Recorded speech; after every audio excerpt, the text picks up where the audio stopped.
Couple relationship in the 21st century is really very, very difficult.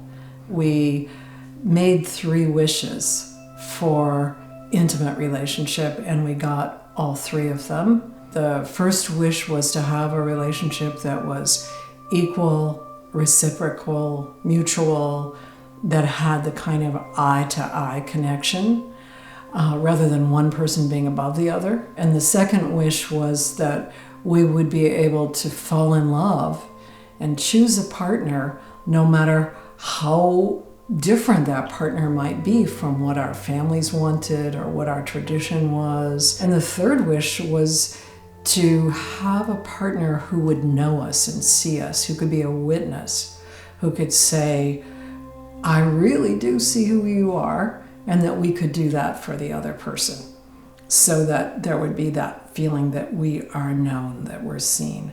So those 3 wishes we got.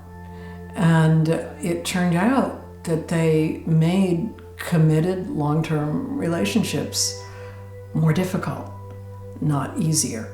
What we don't understand and what we haven't been able to come to terms with is how difficult it is to live in a family without hierarchy, without someone being in charge, and how difficult it is to negotiate conflicts with someone who's supposed to be an equal, where we're supposed to have mutual responsibility for the decision making, and with somebody who's supposed to know us personally so that we take it personally what they say about us, and somebody who is actually a part of what really counts in our life. So this setup leads to repetitive conflict, difficulties with power struggle, and ultimately, and this seems almost ironic, it leads to the feeling of being with an enemy, like an intimate enemy,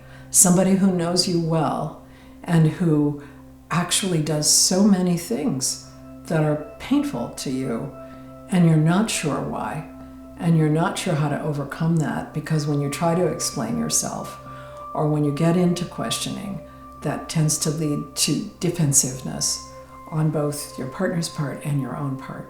My parents stayed with each other because their families expected them to stay. They didn't take it personally. They weren't thinking, oh, what does this mean about me that I'm with you? It was more like, I'm with you and I'm sticking it out because that's what I'm supposed to do, even if I don't like you. But I'm doing the right thing, staying with you. So when we look back to our parents' marriages or to the marriages that we might have even idealized, we really can't be sure that they were dealing with the same kind of thing, because they probably weren't in a reciprocal, mutual, equal. They probably weren't trying to be best friends. They probably weren't sort of looking at the other person thinking, does this meet my need for happiness? Dialogue therapy began as a result of my partner and husband and best friend of that time at Epstein and I working together to integrate psychodrama and a lot of the dramatic, challenging aspects of psychodrama into a therapy situation in which the 2 members of the couple were engaged with each other instead of with a therapist as a third element.